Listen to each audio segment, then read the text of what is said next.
Bismillahirrahmanirrahim. Limardatillahi subhanahu wa ta'ala wa hidayatihi wa inayatihi wa taufiqihi. Summa ila hadratin nabiyyil mustafa Muhammadir Rasulillah sallallahu alaihi wasallam wa ala alihi wa ashabihi wa azwajihi wa ahli baitihi ajma'in. ثم إلى جميع مشايخنا وأساتذتنا ومرشدنا ثم خصوصا لمؤلف هذا الكتاب الفاتحة. أعوذ بالله من الشيطان الرجيم. بسم الله الرحمن الرحيم. الحمد لله رب العالمين الرحمن الرحيم مالك يوم الدين إياك نعبد وإياك نستعين اهدنا الصراط المستقيم صراط الذين أنعمت عليهم غير المغضوب عليهم ولا الضالين آمين. الحمد لله رب العالمين والصلاة والسلام على أشرف الأنبياء والمرسلين وعلى آله وصحبه أجمعين. رب اشرح لي صدري ويسر لي أمري واحلل عقدة من لساني يفقه قولي. قال المؤلف رحمه الله تعالى وأدام نفعنا بعلومه في الدارين آمين. ثم قال اللهم هداية للصواب يا رب العالمين. Ketahuilah olehmu, maka adalah manusia itu beberapa pangkat pada iman. Jadi ada tingkatan-tingkatan iman pada manusia. Beda-beda orang, beda tingkatan imannya. Maka ada kalanya iman seseorang itu dengan taklid. Imannya taklid.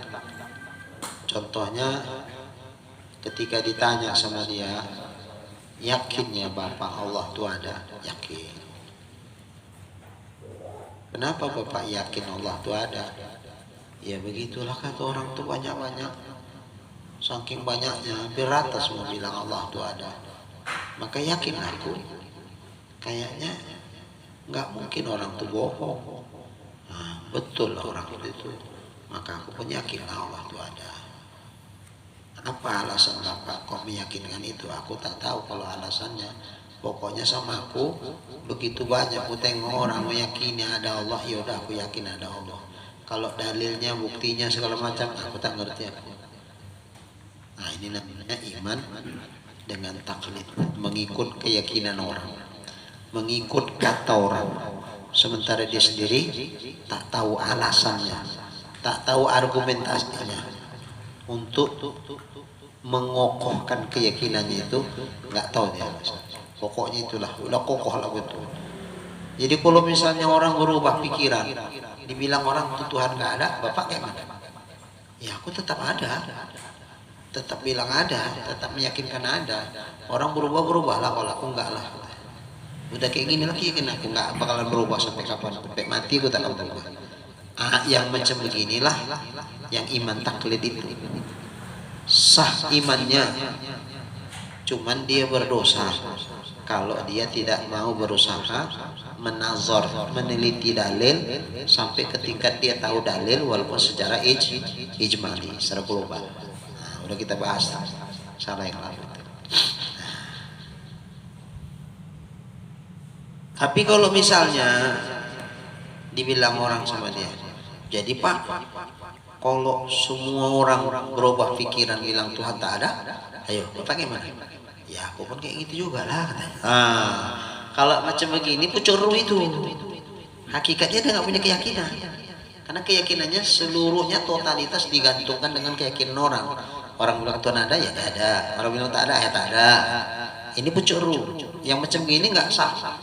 yang macam begini disepakati ulama kafir. Karena pada hakikatnya orang macam ini nggak punya keyakinan. Keyakinannya digantungkan kepada keyakinan orang lain. Ini sepakat. Ahlus sunnah wal jamaah mengatakan yang macam ini kafir, karena hakikatnya nggak punya keyakinan. Mu'tazilah juga bilang kafir. Tapi kalau sekiranya, jadi kalau orang berubah, Pak, Bapak berubah? Enggak. Aku enggak lah, udah inilah keyakinan aku. Nah, cuman aku tak tahu aja dalilnya, alasannya apa aku enggak tahu. Tapi kalau keyakinanku udah inilah. Orang lain nak berubah lah, kalau aku enggak. Inilah dia. Cuman kalau tanya apa alasannya, aku enggak ngerti. Aku enggak ngerti. Inilah taklid yang diperdebatkan ulama, sah atau tidak sah imannya. Menurut jumhur ulama Ahlus Sunnah wal Jamaah, imannya sah karena sudah ada keyakinan. Cuman dia asid, maksiat, dosa ketika dia tidak mau meneliti dalil. Jadi namanya mukmin asid, sah imannya mukmin namanya, tapi dia maksiat kepada Allah, nggak mau belajar meneliti dalil. Tapi kata minoritas Ahlus Sunnah wal Jamaah plus ditambah Mu'tazilah, orang yang nggak tahu dalil itu belum sah imannya, karena dia masih taklid. Tak tahu dia argumentasinya, tak tahu dia alasannya, tak tahu dia dalilnya, maka berarti imannya dihukumkan belum sah. Berarti masih kafir. Cuman kafirnya bukan untuk hukum dunia, kafirnya itu untuk hukum akhirat. Nanti di akhirat termasuk golongan orang kafir, sehingga kekal selamanya mereka itu dalam neraka. Kata Mu'tazilah, kata minoritas sebagian kecil dari ahli sunnah wal jamaah. Bagaimana di dunia?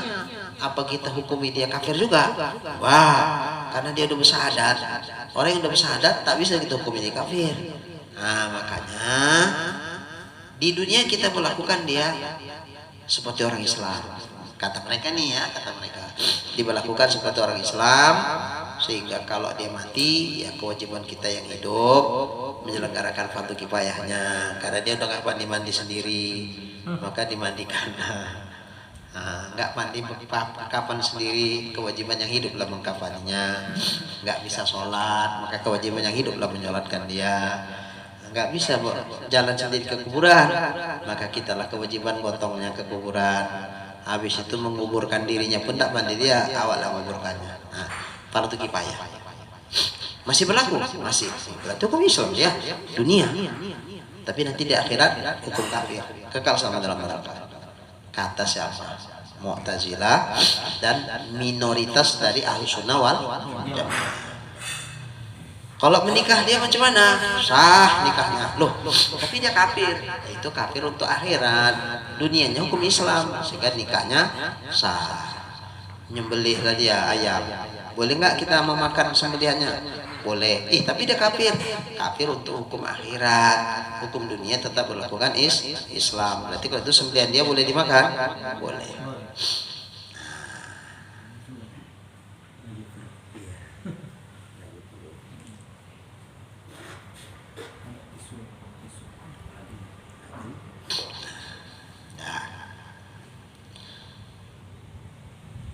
Tapi kalau ahlu sunnah wal jamaah, mayoritas atau jumhur ulama ahlu sunnah wal jamaah, selama dia tidak kucur, tidak berubah, andai yang diikutnya berubah, dia istiqomah atas keyakinannya, ini sudah sah imannya, sudah sah imannya, baik di dunia maupun akhirat dihukumkan orang beriman.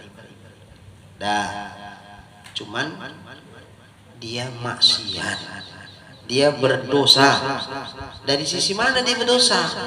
Karena nggak mau belajar meneliti dalil. Di situ kenanya.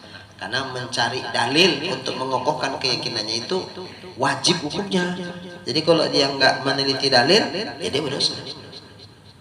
Sampai kapan berhenti dosanya? Sampai tahu dalil. Selama nggak mau dalil, nggak mau belajar, berdosa, dosa. Hari-harinya dengan dia tidak belajar mengetahui dalil, hari-harinya penuh dengan dosa. Karena menuntut ilmu itu kan wajib. Berdosa terus lagi. Asal dia tak ngaji, sehingga dengan itu tak tahu dalil, berdosa.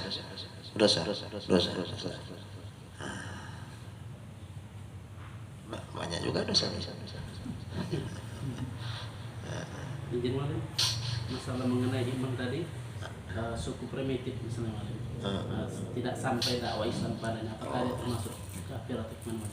Oh iya, itu pengecualian. Sekarang mereka itu mukallaf apa enggak? Syarat mukallaf kan 3, baligh, berakal, bulughud dakwah. Baligh mereka, udah. Berakal mereka, berakal. Sampai seruan dakwah, informasi tentang Islam tuh sampai enggak ke mereka? Sampai, cuma ditolak orang tuh. Bahkan begitu disampaikan ajaran Islam, ditangkap orang tuh, dibakar orang tuh. Misalnya, oh berarti udah sampai, cuma orang tuh nolak. Nah, kalau itu mukallaf. Berarti kalau mereka tidak mengenal Allah, kafir mereka. Nah, tapi kalau belum sama sekali informasi, wilayah mereka itu tidak terjamah oleh dunia luar, sehingga dunia luar tidak mengetahui informasi tentang mereka. Mereka pun tak tahu informasi selain mereka sendiri, nggak pernah tahu dunia luar. Nah, yang macam ini berarti kan belum bulughud dakwah, belum sampai dakwah kepada mereka. Maka wa ma kunna mu'adzibin hatta nab'atsa rasulah. Kami tidak akan mengazab satu kaum itu sehingga kami kirim dulu seorang rasul. Ya enggaklah rasul kok sekarang. Rasul di sini saya penerus rasul. Nah, kalau sekarang tidak rasul. Nabi Muhammad sudah meninggal. Nah, penerus rasul.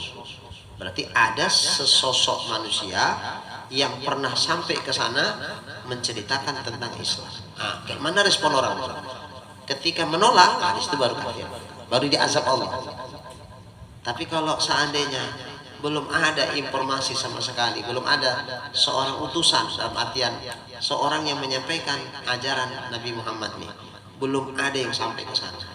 Nah, kalau gitu kata Allah kan kami tidak akan mengazab. Berarti mereka itu tidak dihukumi apapun. Perbuatan mereka itu tidak menimbulkan aspek hukum karena mereka tidak mukallaf. Orang yang nggak mukallaf, apapun yang dibikin, tidak hukum yang 5 itu berlaku kepadanya. Tidak berlaku hukum wajib, tidak berlaku hukum sunat, haram, makruh, dan mubah, nggak ada. Nah, sama kayak anak-anak lah, anak-anak. Nah, berlaku kepada dia hukum yang 5 enggak. Maka anak-anak itu nggak sembahyang, berdosa. Dosa. Yang berdosa ayahnya membiarkan anaknya tak sembahyang. Nah, gitu. Nah, jadi kewajiban ayahnya menyuruh, pukul kalau nggak mau sholat umur 10 tahun. Nah, suruh umur 7 tahun. Umur 10 nggak mau, boleh dipukul. Tapi bukan nak dihajar sampai bapak belur.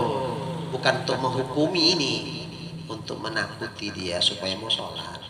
Karena kalau kita takutkan dia kepada Allah Ta'ala, susah mengenalkan dia ke Tuhan. Jadi untuk muncul rasa takut dia kepada Allah Ta'ala itu sulit buat anak-anak yang belum paham. Nah, jadi yang tahu dia, yang dia takuti ayahnya. Maka dititipkan Allah Ta'ala untuk supaya dia membiasakan dirinya sholat sejak dini sampai nanti besar nggak susah dia sholat. Nah, dititipkan Allah lah kewajiban itu sama ayahnya. Karena dia hanya takut sama ayahnya, anak takut sama maknya, maka tugas ayah dan mak lah untuk mengarahkan dia macam mana sholat. Nah, tapi intinya gak wajib. Nah, inilah kita sampaikan sama anak-anak tuh kan, dengar juga dia. Nah, begitu suruh maknya sholat mana? Kan adik gak wajib sholat. Kata Ustadz adik di madrasah gitu. Gak berdosa adik gak sholat. Adik kan belum balik. Bingung maknya.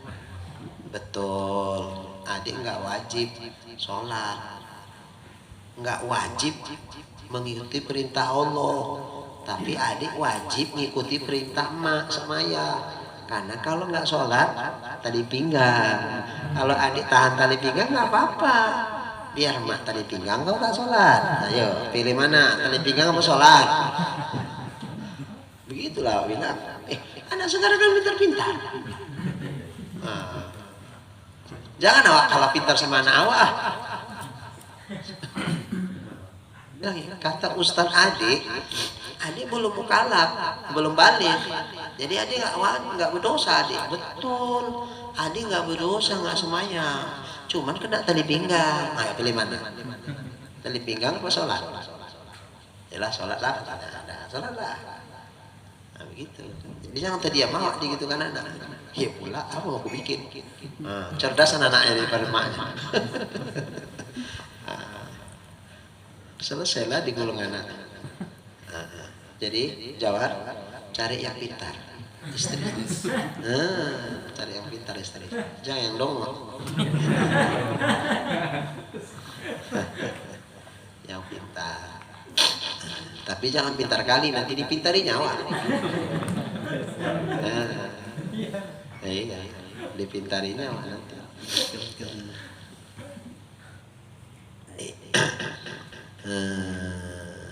Mana tadi? Taklid ya. Dan ada kalanya Arif ini orang yang ma'rifah. Yang lalu sudah kan dijelaskan apa makna Arif. Arif itu jazmul muwafiq, al-jazmul muwafiq lima indallah an dalil. Al-jazmul muwafiq lima indallah an dalil. Satu al-jazam, apa itu al-jazam? Satu keyakinan yang putus, yang tak ada sedikit pun keraguan di dalamnya, itu jazam.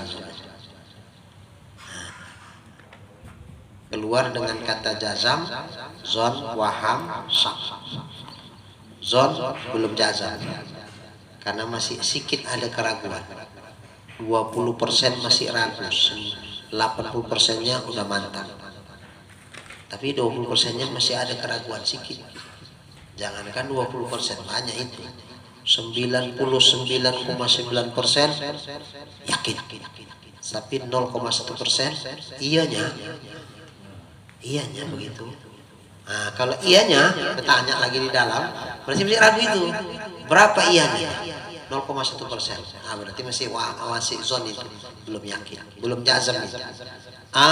Menyangkut keyakinan kayak begini, kafir. Masih kafir. Adanya Allah tuh. Betulnya yakin Bapak? Yakin.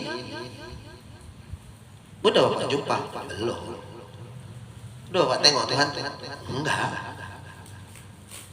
Di mana tempatnya? Katanya tak bertempat. Betul Pak yakin? Ya, gitulah sebetulnya, tapi 0,1% masih bertanya-tanya juga dalam hati. Iyanya, yang macam begini kafir.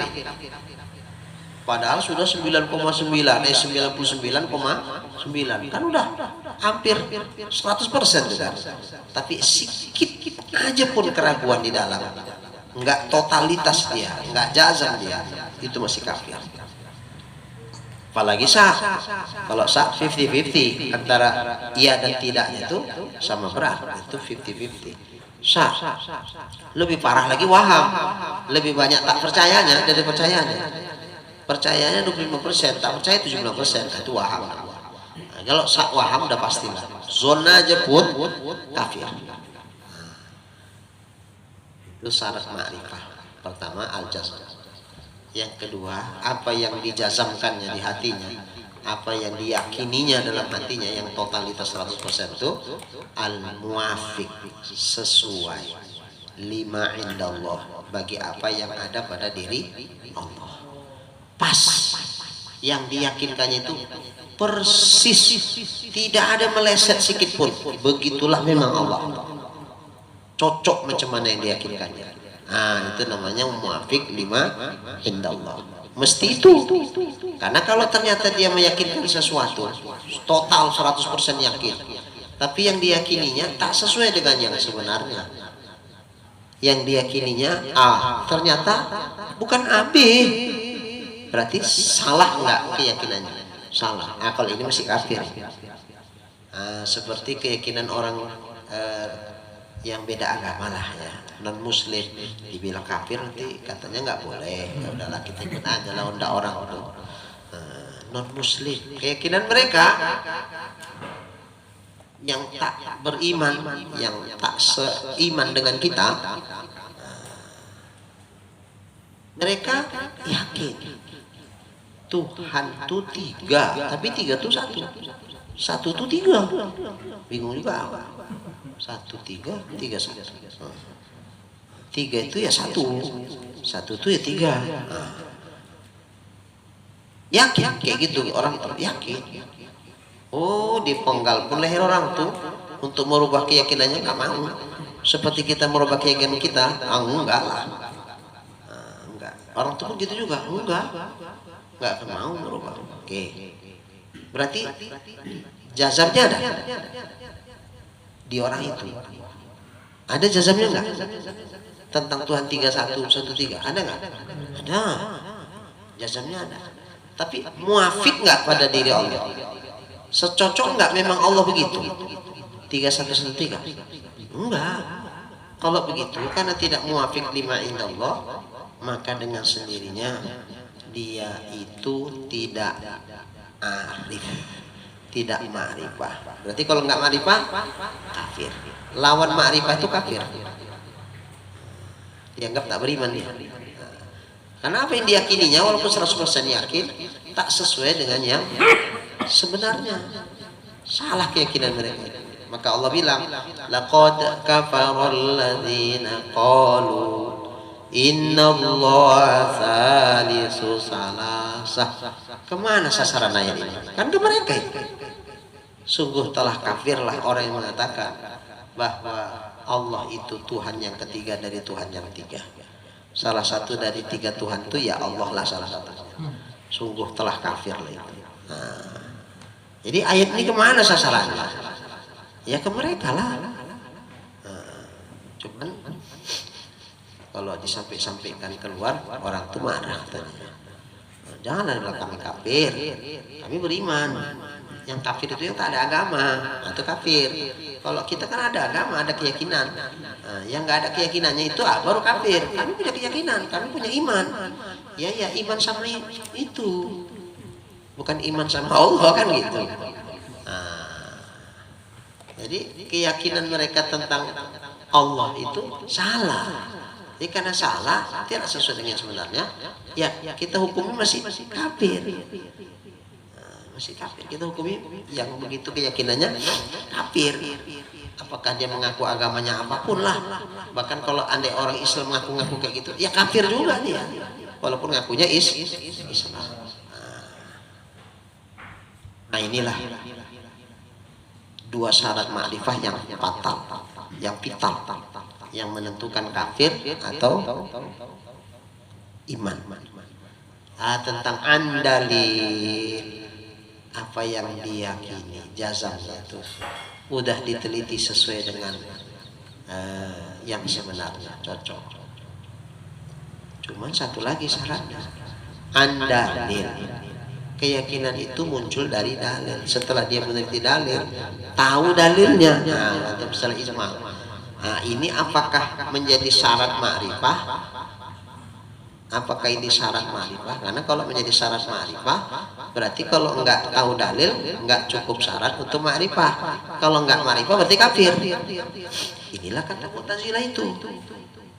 Kita bilang enggak, itu bukan syarat ma'rifah. Itu untuk supaya tidak menjadikan dia asin lagi. Maksiat. Tapi kalau imannya udah sah, perkara tak tahu di dalil, ya itu perkara lain. Itu perkara kewajiban syar'i, bukan itu usul, tapi itu syar'i. Nggak tahu dalil, ya berdosa, nggak mau belajar. Tapi kalau tak tahu dalil, kemudian menjadikan tak ada argumentasi dalam keyakinan dia ketika saat diwaswaskan setan, kemudian salah dia menangkap apa yang dibisikkan setan sama dia terhadap keyakinan yang salah. Nah, kalau itu fatal juga lah sama dia. Tapi selama dia tidak begitu ya udah masih mukmin asin. Jadi arif itu yang keyakinannya tidak ada keraguan. Yang arif itu yang keyakinannya sesuai dengan yang sebenarnya. Sesuai dengan yang sebenarnya. Tentang tahu dalil itu tidak menjadi syarat sahnya iman, tapi untuk supaya jangan menjadikan orang yang beriman ini asid atau maksiat. Jadi ada kalanya mengenal Allah tuh dengan arif, ada kalanya arif. Maka orang yang taklid itu yaitu i'tiqad yang jazim, keyakinannya putus, lagi muwafaqah bagi hak, sesuai dengan yang sebenarnya pada diri Allah. Begitulah mereka yakinkan.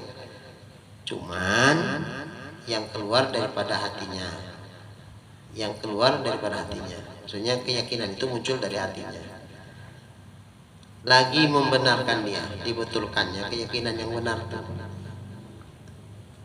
Maka barang yang dikhabarkan dia dengan ketiadaan dalil, sementara dia nggak tahu dalil, itulah makanya taklid dia.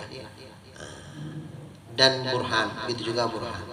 Kalau dalil itu bisa untuk dalil akal, bisa untuk dalil nakal, itu dalil. Tapi kalau burhan itu hanya berlaku untuk dalil akal saja, bukan dalil nas Quran. Dengan ketiadaan dalil dan burhan, itulah maka dikatakan dia taklid. Itu untuk yang taklid.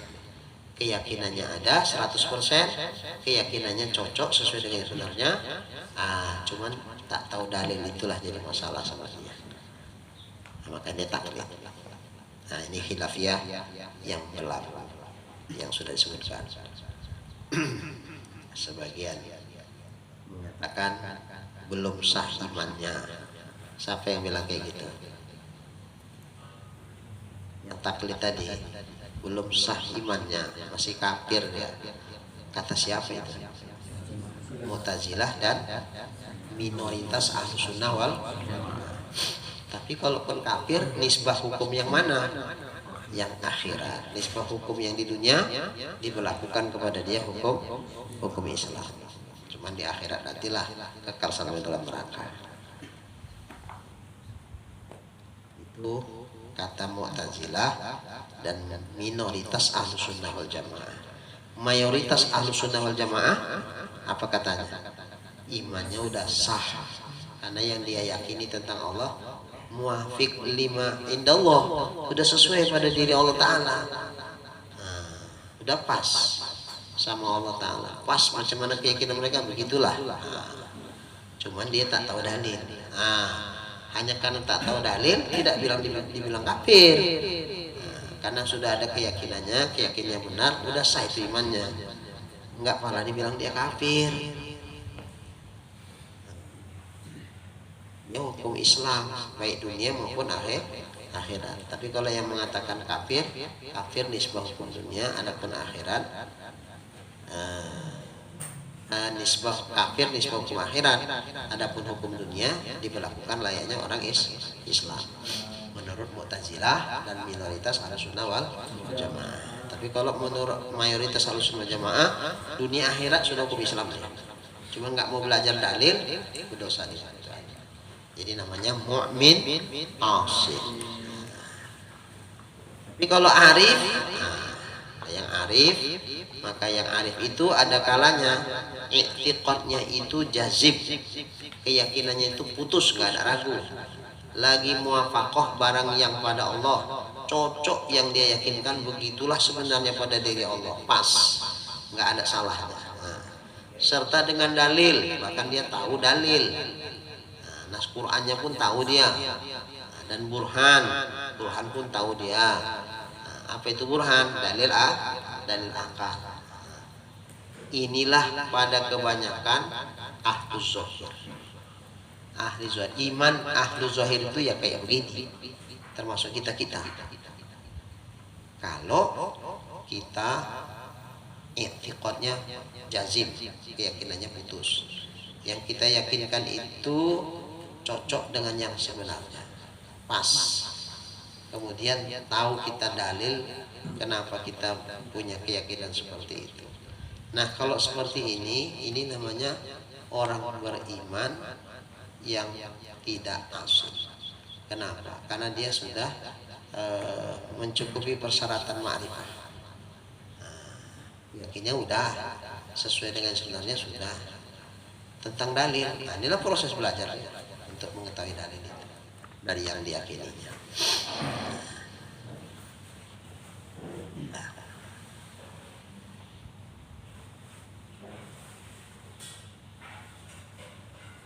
Dan yang arif itu ada kalanya i'tiqadnya itu jazim, putus, lagi sesuai dengan barang yang pada Allah Ta'ala serta dengan dalil dan burhan juga.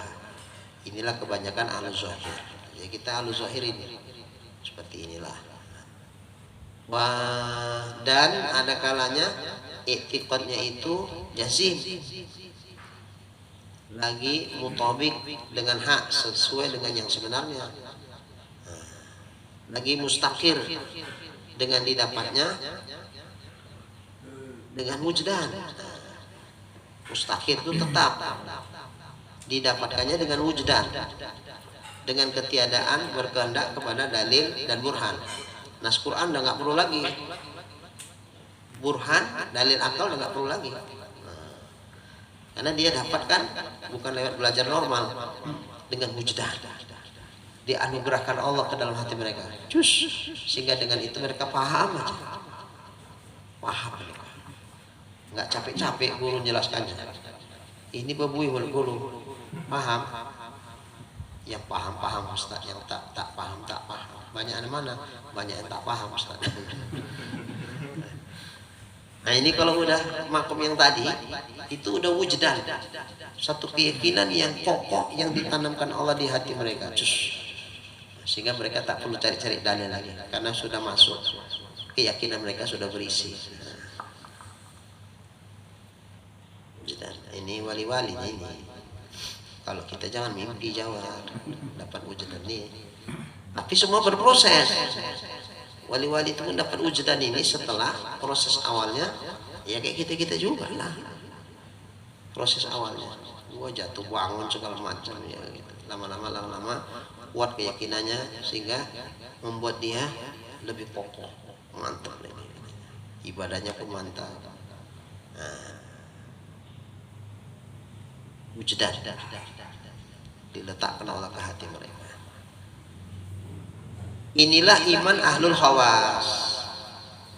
Nah, kalau arif tadi iman kebanyakan orang awam. Kebanyakan orang awam begitulah iman. Tapi kalau sudah wujdan, ini sudah imannya orang khawas. Apa itu khawas? Orang istimewa. Nah, ada yang udah dapat wujdan di sini.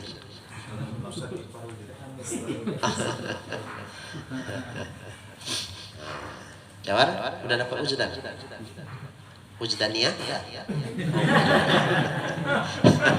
Anak tahu wujdan belum? Wujdaniyah udah. Datang Ustaz Bahrudin. Nggak nampak. Oh